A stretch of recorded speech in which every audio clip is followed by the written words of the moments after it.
সে অনেককাল আগের কথা।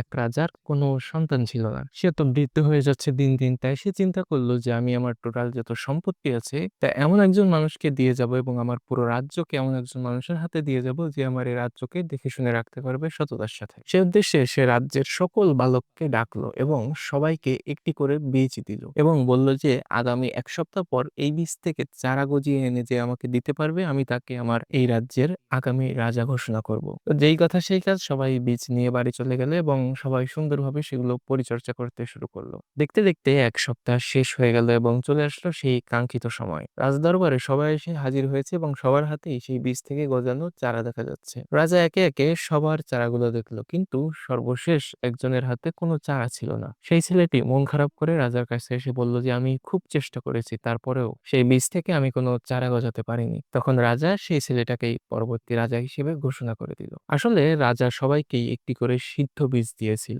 আর সবাই জানে যে সিদ্ধ বীজে কখনোই চারা গজানো সম্ভব নয়। আর সেই ছেলেটি তার সততার প্রতিযোগিতায় জিতে গেল। এই গল্পটি থেকে আমরা এই শিক্ষা পাই যে আমরা যখন সৎ পথে কোনো কাজ করি হয়তো সাময়িক পরাজয় আসতেই পারে, তবে একটা কথা সবসময় মনে রাখবেন যে সত্যেরই সবসময় বিজয়ী হয়।